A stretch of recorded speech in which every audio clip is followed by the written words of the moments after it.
हरे कृष्णा। हम जो खाते हैं, पहनते हैं, जो हवा में सांस लेते हैं, वह सब प्रकृति और देवताओं से मिल रहा है। अगर हम इस ऋण को यज्ञ से नहीं चुकाते हैं तो गीता कहती है ऐसा जीवन पापमय होता है। शयज्ञ प्रज्ञा सृष्ट्वा पुरोवाच प्रजापति अनेन प्रसविश धमेश वोत्तिष्ठ कामदुःख। ब्रह्मा जी ने जब सृष्टि की रचना करी तो यज्ञ के साथ ही प्रजा को उत्पन्न किया था और कहा कि तुम इस यज्ञ के द्वारा उन्नति को प्राप्त हो और यही यज्ञ तुम्हारी इच्छाओं की पूर्ति करने वाला होगा।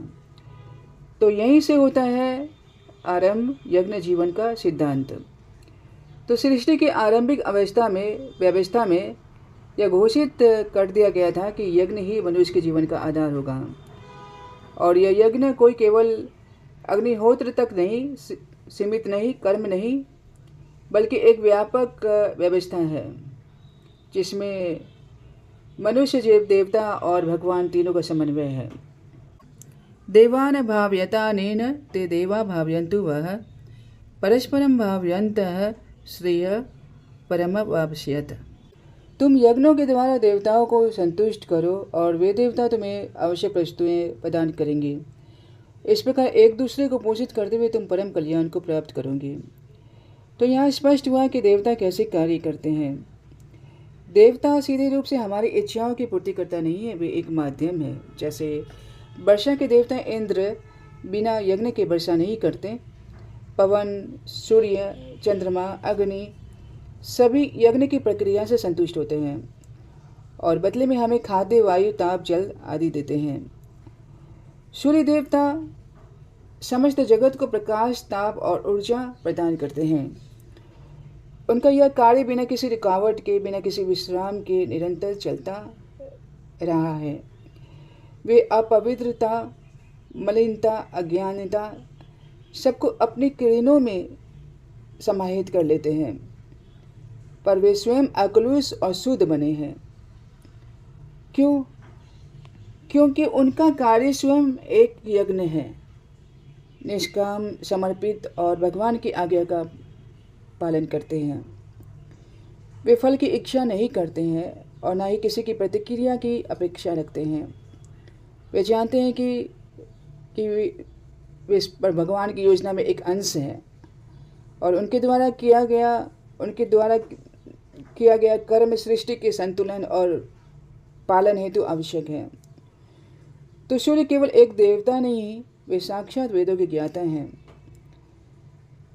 भगवत गीता में भगवान श्री कृष्ण कहते हैं, इमं विवस्वते योगम प्रोक्तवान अहम अव्ययम, कि मैंने इस अविनाशी योग का उपदेश पहले सूर्य विवस्वान को दिया था। तो इससे स्पष्ट है कि सूर्य न केवल कर्म करते हैं बल्कि ज्ञान में भी स्थिर हैं। वे ज्ञानी भक्त हैं और अपने कर्म से जगत को प्रकाशित कर सभी प्राणियों के जीवन का आधार हैं। इसलिए ऋषि मुनि उन्हें जगत चक्षु, इस संसार की आंख कहते हैं। वे स्वयं देवताओं की भी पूजनीय है। यजुर्वेद और गायत्री मंत्र में उनकी स्तुति की जाती है क्योंकि वे दिव्यता के स्रोत हैं। उनका जीवन हमें ये सिखाता है कि जब हम अपने कर्म को यज्ञ समझ के भगवान को समर्पित करते हैं तो हम पाप से अछूते रहते हैं। भले ही संसार में रहकर कार्य करें, यही निष्काम कर्म की पराकाष्ठा है। इष्टान भोगान ही वो देवा दास्यन्ते यज्ञ भाविताः ते दत्तान प्रतायेभ्यो यो मुक्तिस्तेन एव सः। यज्ञों से संतुष्ट देवता तुम्हें आवश्यक भोग प्रदान करेंगे, परंतु जो व्यक्ति उन्हें वापस अर्पण किए बिना उपभोग करता है वह चोर है। यहाँ एक कठोर सत्य बात आती है, जो भी हम खा रहे हैं यदि वह यज्ञ से नहीं जुड़ा है तो वह चोरी है। यदि हम बिना अर्पण किए भोजन करते हैं, बिना भगवान को भोग लगाए खाते हैं तो वह हमारा स्वार्थ है, परंतु यदि वही भोजन भगवान को समर्पित करके ग्रहण करे तो वह यज्ञ का भाग बन जाता है। यज्ञशिष्टाशीनः संतो मुच्यन्ते सर्वकिल्बिषैः भुजन्ते ते त्वगम पापा ये बचन्ते आत्मकारणात्। जो संत यज्ञ का शेष भाग खाते हैं वे समस्त पापों से मुक्त हो जाते हैं। परंतु जो केवल अपने लिए भोजन बनाते हैं वे पाप ही खाते हैं। यहाँ भक्त जीवन का आदर्श बताया गया है। जो कुछ हमारे पास है वह भगवान का प्रसाद है। कृष्ण अर्पण ही यज्ञ है। जब हम अपने ही घर में खाना बनाते समय हरे कृष्ण महामंत्र कीर्तन करके उसे भगवान को अर्पित करते हैं तो वह प्रसाद बन जाता है। अन्नाद भवन्ति भूतानि प्रजनयात् अनसंभवः यज्ञात् भवति प्रजन्यो यज्ञ कर्म समुद्भवः। यह एक चक्र है, यज्ञ चक्र। अन्न से जीवों का पोषण होता है, अन्न वर्षा से उत्पन्न होता है, वर्षा यज्ञ से होती है, यज्ञ कर्म से होता है। तो कर्म के केंद्र में यज्ञ है और यज्ञ के केंद्र में भगवान होना चाहिए। यदि कर्म यज्ञ के लिए नहीं हो और यज्ञ भगवान के लिए नहीं हो तो वह केवल सांसारिक क्रिया है।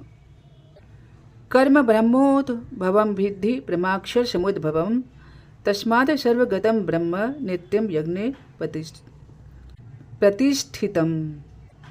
कर्म वेद से उत्पन्न है, वेद अक्षर ब्रह्म से और यज्ञ वेदों में प्रतिष्ठित है। इसलिए संपूर्ण वेदों का सारा यज्ञ और कलयुग के लिए एक ही महायज्ञ है, संकीर्तन यज्ञ। हरे कृष्ण कृष्ण कृष्ण हरे हरे, हरे राम राम राम हरे हरे। एवं प्रवर्तितं चक्रम नानुवर्तयति यः अघायुरिन्द्रिय रामो मोघम पार्थ जीवति। जो इस चक्र को नहीं अपनाता है वह केवल इंद्रियों में रमने वाला है, उसकी जीवन यात्रा व्यर्थ है। भगवान यहाँ एक चेतावनी दे रहे हैं। जो व्यक्ति केवल खुद की भूख अपने ही आनंद के लिए कार्य करता है वह वास्तव में पाप में जीवन जीता है और उसका जन्म भी व्यर्थ हो जाता है।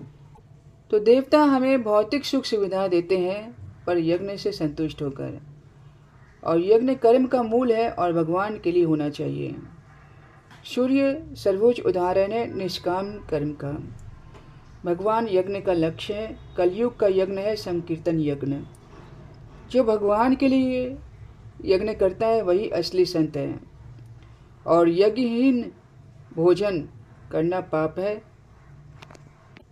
इसलिए हे श्रोताओं, भगवत गीता का यह भाग केवल दर्शन नहीं है, यह जीवन का आचरण है। यदि हम हरे कृष्ण महामंत्र का संकीर्तन करें तो जीवन की प्रत्येक गतिविधि को भगवान को अर्पित करेंगे और हम इस चक्र में सम्मिलित हो जाएं तो वही मोक्ष का पथ बन जाता है।